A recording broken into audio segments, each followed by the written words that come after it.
Welcome student in 21st lecture of vector calculus.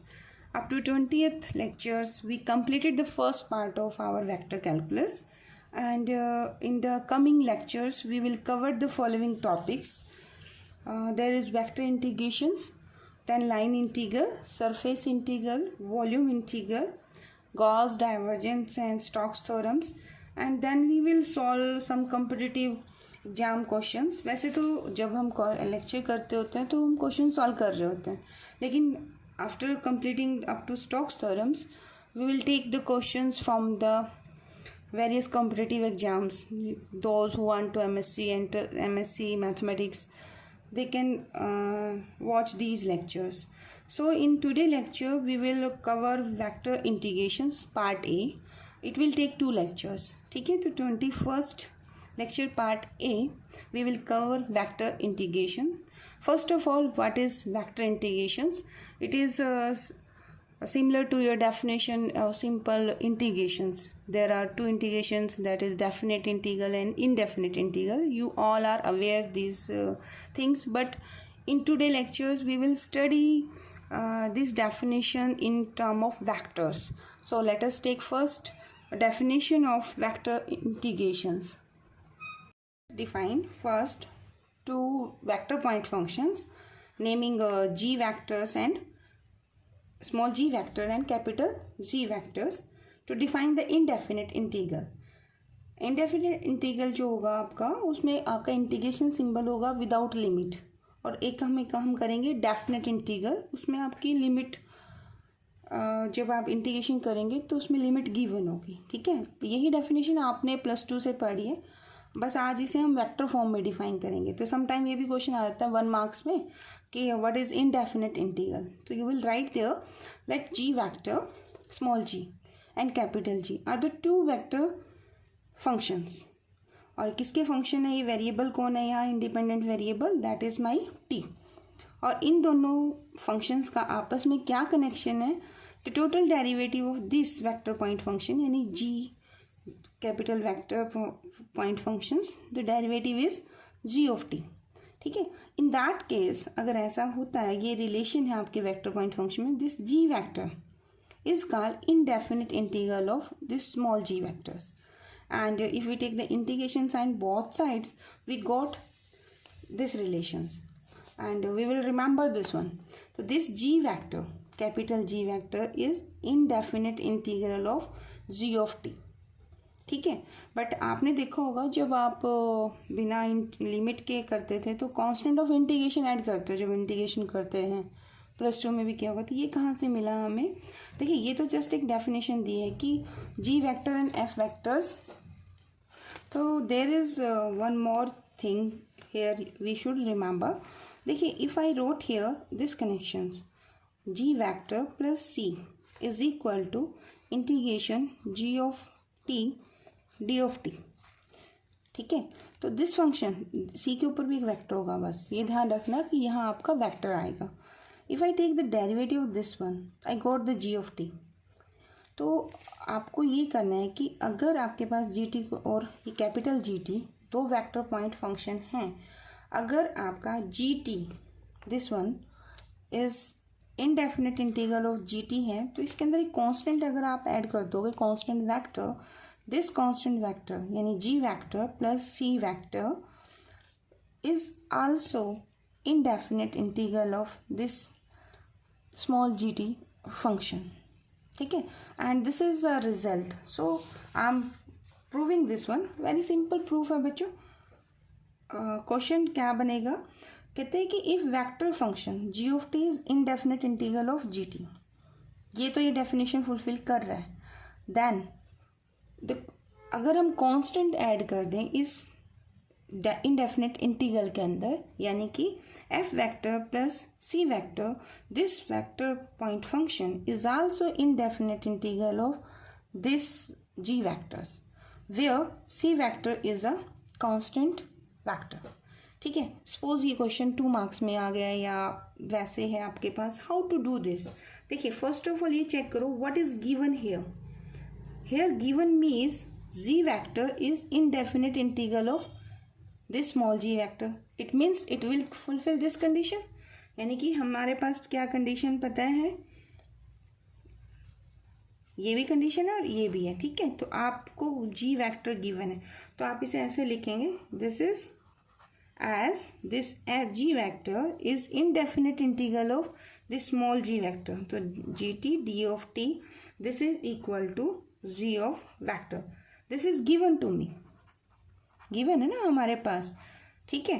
तो यहाँ से हमें कंडीशन क्या मिलेगी, if I wrote integrate both side, तो I write g dg vector by d of t is equal to, I am writing this one, so this is equal to g vector of t.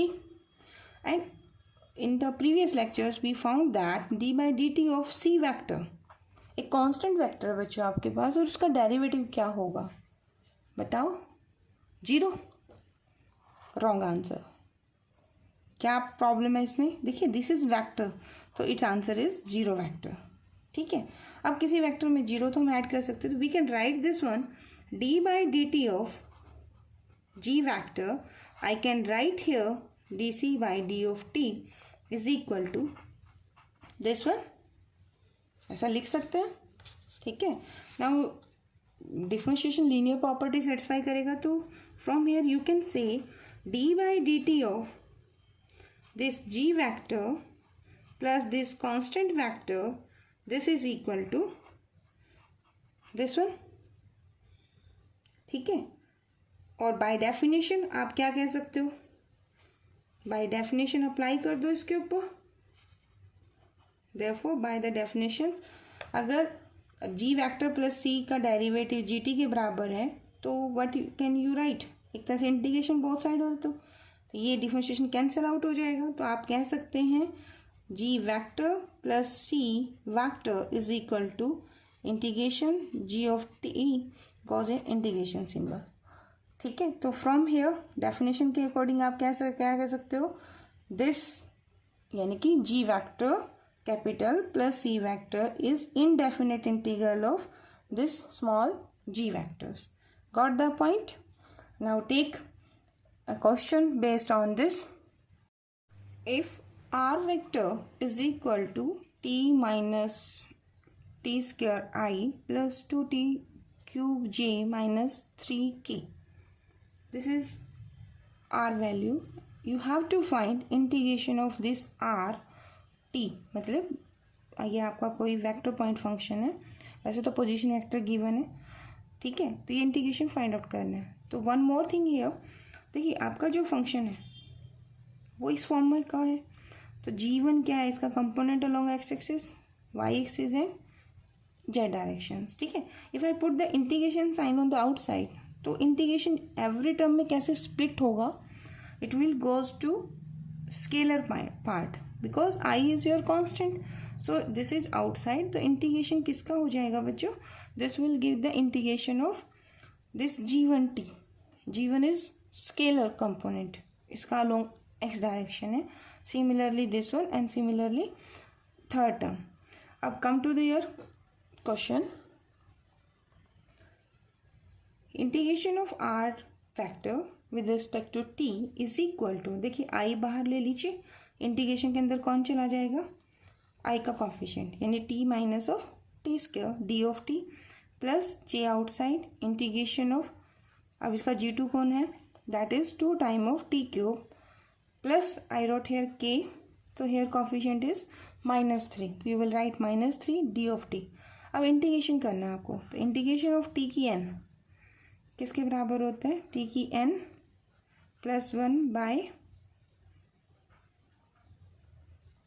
जो power है उसमें एक की तो add करते हो, ठीक है। तो इंटीग्रेशन करो, इसका क्या बनेगा, दिस इज i और integration of this t, I will right t square by 2 minus this will gives power में एक ऐड करो उसी से डिवाइड, तो दिस टर्म, फिर यहाँ आएगा j 2t क्यूब, तो 2 इज हियर, t क्यूब का इंटीग्रेशन क्या होगा, पावर 4 बाय 4, दिस इज -3 यानी कि t की 0 है तो उसका इंटीग्रेशन क्या आएगा, t and the vector is constant here plus constant of integration, तो here I will write a constant c vector, देखिए जिसका इंटीग्रेशन करते हैं अगर वो स्केलर पॉइंट फंक्शन बनता है अंदर, तो आप यहाँ स्केलर वेक्टर ऐड करोगे। अब क्योंकि हमारा जो आंसर आ रहा है that is a vector point function और लिमिट नहीं है यहाँ पर, अभी मैं बताऊँगी आपको डेफिनेट इंटीग्रल की definition.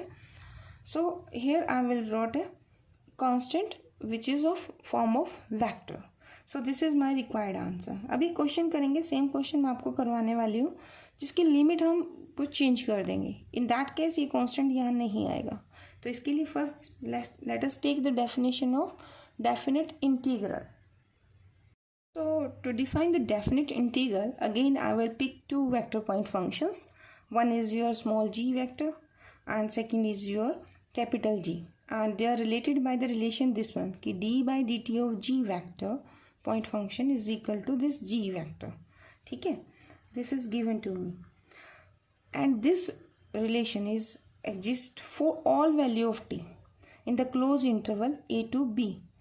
Then the definite integral between a to b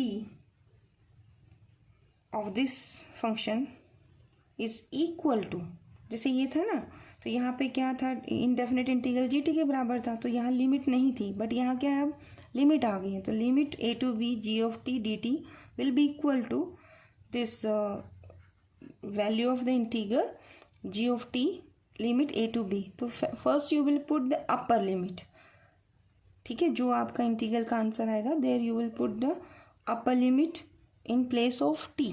तो I got G vector at B minus this capital G vector at A. ठीक है, तो this is my definite integral values from the limit A to B. अब अपने question पे आइए. अभी हमने क्वेश्चन सॉल्व किया for the indefinite integral and if I wrote here, if I write here, find the value of this integral 2 to 3 r of t dt. So what is my here capital G vector? That will be equal to this one, ठीक है, without constant. So value of this one is equal to, first you will write rt, apply this procedure without this constant vector क्योंकि limit आपको given है. तो what I got here, I got this whole expression here and this gives me t square by 2 minus t cube by 3 plus ये आपका क्या बन जाएगा j vector 2 4 हो जाएगा, तो 2 की 4 by 2 minus 3t k vector and here I will put क्या आपकी लिमिट कितनी है बच्चों 2 to 3. So write here 2 to 3. तो I wrote here in the previous term this is my g. So I will calculate first value of this at t equal to 3, then minus symbol and the value of this expression at t equal to 2. तो इसके लिए मुझे क्या करना है, जहाँ जहाँ आपका t है I will put there 3. तो this gives me I 3 to the 9, 3 to the 3 की पावर 2, 3 की पावर 2 होगा तो 9 by 2 minus if you put here 3 तो एक कैंसिल, तो 3 का स्क्वायर ही रह जाएगा, प्लस दिस इज j 3 की पावर 4 यानी कि 9 जा 81 by 2 हो जाएगा, minus this will gives me 3 3 जा 9 ऑफ k. ठीक है, then I got this minus sign and I will put 2 here everywhere. So this gives I here 2 2 जा 4 by 2 कितना हो जाएगा 2 ही हो जाएगा. 2 2 जा 4 2 जा 8 8 by 3 प्लस दिस इज 2 की पावर 4 एंड कैंसिल बाय 2 तो 2 की 3 रह जाएगा, तो 8 this is 8 of j minus 3 2 जा 6 ऑफ k. अब एक काम कीजिए, आप लाइक टर्म्स को कंबाइन कीजिए, यानी कि I here simplify and combine. This is I plus यहाँ क्या हो जाएगा आपका, दिस इज j, यहाँ 81 by 2 है and this is plus I wrote here k.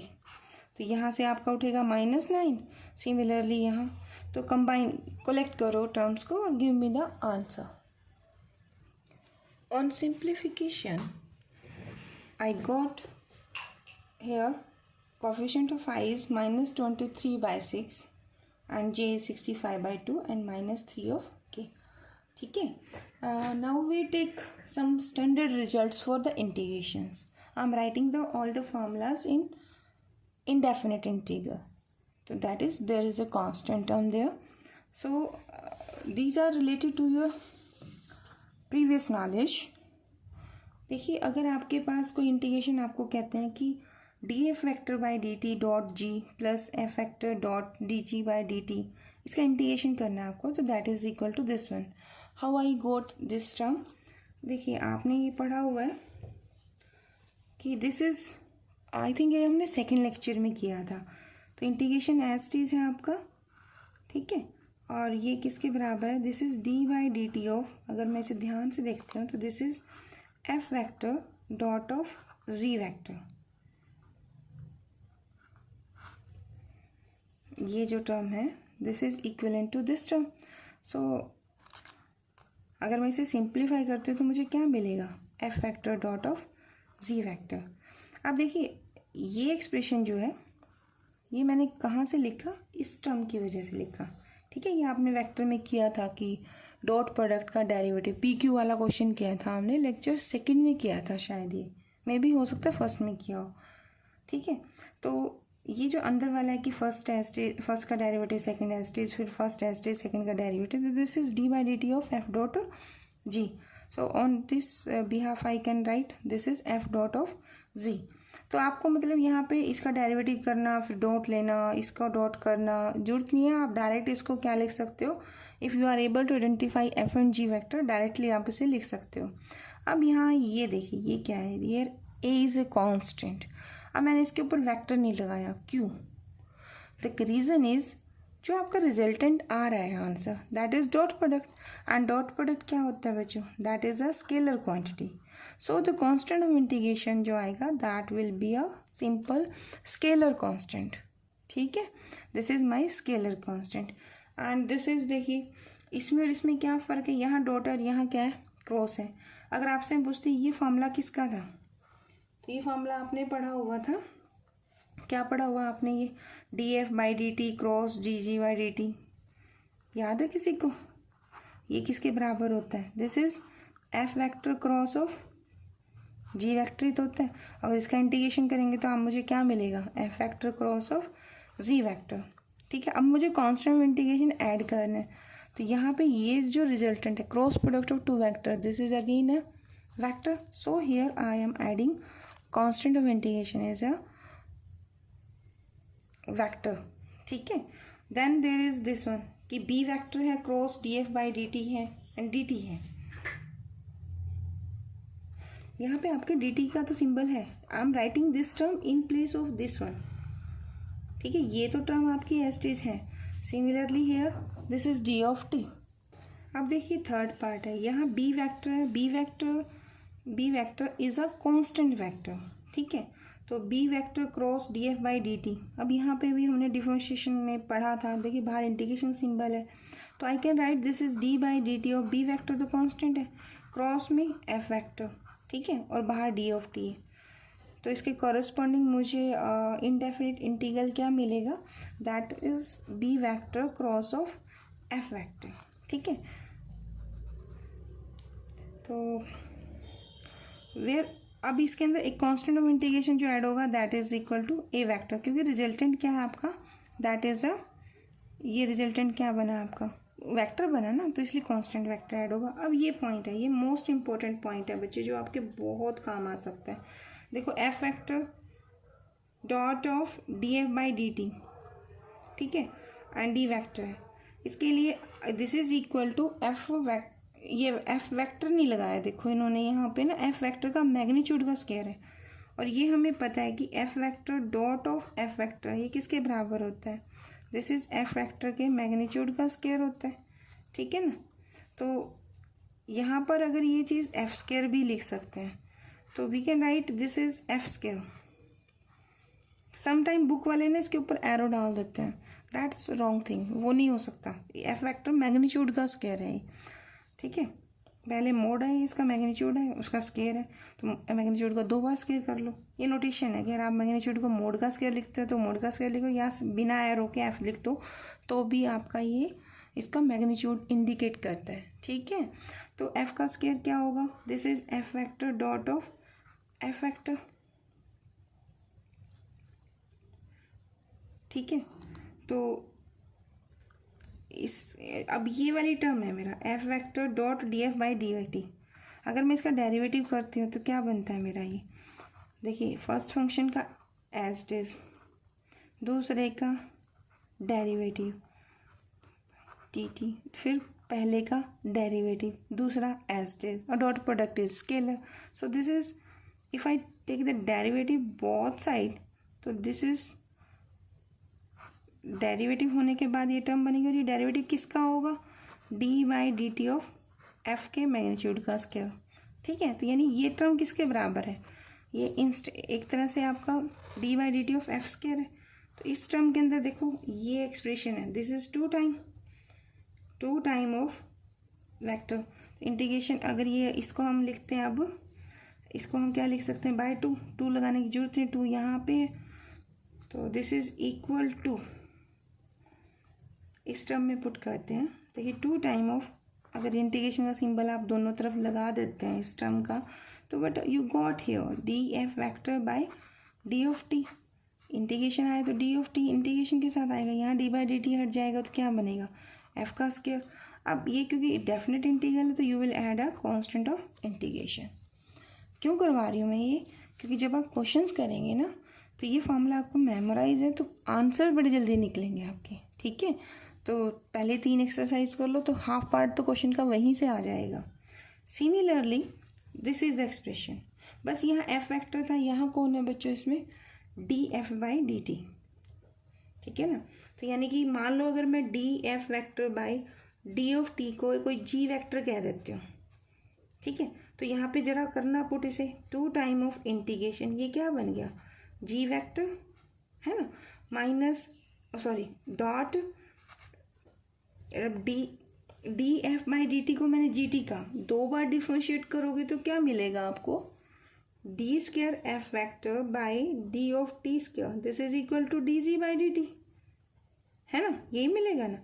तो I am putting this values, देख रही हूँ ऊपर वाला ये वाला फार्मूला और ये वाला फार्मूला सेम फार्मूला है, अलग से याद करने की जरूरत नहीं है ऐसे।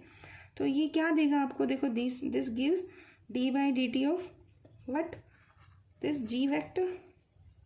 ठीक है, और इसका आपने क्या करना है, इंटीग्रेशन के सिंबल में is equal to what is D F by D T, that is G T. What is the mode of this one, this is G T का,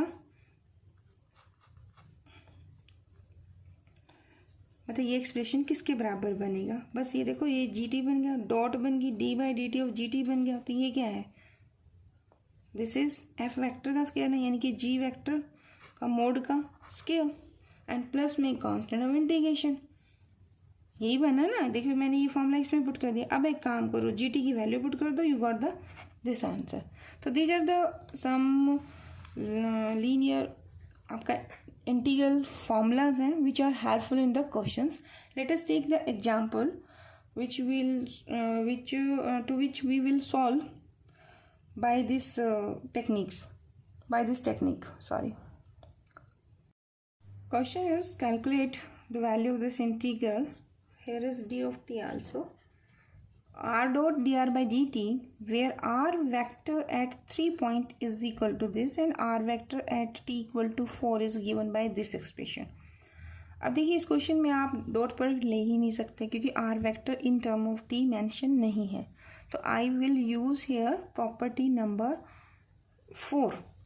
तो व्हाट इज़ दैट, देखिए R vector dot D R by D T है, तो यहाँ 3 to 4 are vector dot, अब देखिए आपका third फॉर्मूले में बाहर क्या था बच्चों, 2 आउटसाइड था, तो I am multiplying 2 from my side. तो दिस इज इक्वल टू, ये किसके बराबर होगा, this is equal to R vector के मैग्नीट्यूड का स्क्वायर। ठीक है, प्लस में कांस्टेंट ऑफ इंटीग्रेशन नहीं आएगा क्योंकि यहाँ लिमिट गिवन है। ठीक है, सो अब आर वेक्टर का मैग्नीट्यूड तो मुझे गिवन नहीं है। ठीक है, तो what I will right, I can write this r vector magnitude is equal to r vector dot r vector. ये किसका फंक्शन होगा बच्चों? t के साथ इंटीग्रेशन है ना यहाँ पर, तो this is function of t होगा. ठीक है, तो value of 3 to 4 this r vector dot dr vector by d of t, this is equal to this two term 1/2 चली जाएगी इसके. ठीक है, and this is r vector dot of r vector. अच्छा, एक मिस्टेक है मेरी. अगर मैं यहाँ 3 to 4 है तो I have to put the limit here. तो यहाँ पे t कितना पुट करना है? I will put t3 and this is t equal to 4. Again here is 3 to 4, क्योंकि लिमिट तो आएगी ना आपका. कैसा इंटीग्रल है? डेफिनेट इंटीग्रल है. तो value of this integral is equal to 1/2 of this one and this is 3 to 4. अगर यहाँ मुझे r का magnitude in term of t given होता तो मैं यहाँ मैग्नीट्यूड की फॉर्म में पुट कर देती. ठीक है, तो दिस इज 1/2. t क्या बन जाएगा? This is equal to r vector at 4 dot of r vector. पहले कौन सी लिमिट पुट करोगे? अपर. ठीक है, फिर माइनस साइन के साथ then you put the lower limit r vector at 3 and r vector at 3. तो you have both values. तो can you take the direct dot product of this one?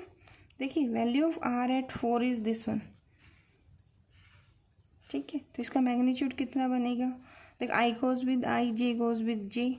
तो पूरा लिखते हैं. लिखो इसको, देखो क्या बनेगा. This is given 5j plus of k and here is the dot product with same vector. यानी कि इसका मैग्नीट्यूड लिखना है आपने यहाँ पे. ठीक है ना. बस ये कि आपको ये vector in the vector form given है, that's why r vector at 3 कितना गिवन है? 3i plus 2 of j plus k and dot product of 3 of i plus 2j plus में k वेक्टर. ठीक है, तो दिस इज इक्वल टू 1/2. तो i with i 2 2 जो 4 minus minus plus 25 के plus का 1 माइनस 3 3 ज़ा 9 4 प्लस 1. करो इसे कैलकुलेट, बताओ आंसर क्या बनता है. तो here I got 30 minus 14/2 and 16/2 is 8. तो this is the required answer. ठीक है, तो I am using here the property number 4. आप डायरेक्ट इंटीग्रेशन इसमें नहीं कर सकते बच्चों. Reason being r vector is not given to here. अगर आपको r वेक्टर गिवन होता ना तो फिर आप उसका डेरिवेटिव कर सकते थे, फिर दोनों की डॉट प्रोडक्ट ले सकते हो और देन आप उसको इंटीग्रेट करके लिमिट पुट कर सकते हो. बट अगर वो नहीं गिवन है, in that case you will use your results like this. ठीक है, let us take one more example. Question is if r vector is given by this one, then evaluate the value of the integral 1 to 2 r vector cross d square r by dt square d of t. We can do this in two ways, but हम simple करेंगे. देखिए, जैसे जैसे integration करने के लिए कहा है वैसे करेंगे. First r vector, this is given to me. ये क्या है बच्चों? This is the double derivative. यानी r वेक्टर मुझे गिवन है, I will take first derivative and then second derivative. तो डिफरेंशिएट करो this r vector with respect to t. तो dr vector by D of T कैसे होगा? ये देखो, पहले किया था जैसे डेरिवेटिव हो जाएगा 5 2 10 t i. ये सेकेंड लेक्चर में हमने डेरिवेटिव करना सीखा था. ठीक है, तो अगर आपको नहीं आता तो पहले सेकेंड लेक्चर से प्रैक्टिस कर लो, फिर हम इसे इंटीग्रेशन कर लेंगे. Plus 5 2 10 t. अच्छा, t का डेरिवेटिव बोलो बच्चों. दिस इज 1 t क्यूब का 3 टी स्क्वायर. बट यहाँ क्या है? यहाँ तो डबल है. Again differentiate this expression. I will right this is equation 1, this is 2. ठीक है, अगेन डिफरेंशिएट कर दो विद रिस्पेक्ट टू टी. तो on the left hand side में क्या मिलेगा मुझे?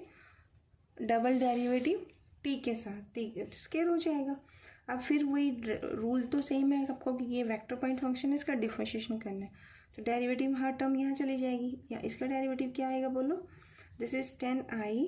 कांस्टेंट का डेरिवेटिव 0 वेक्टर, तो 0 हम नहीं लिख रहे.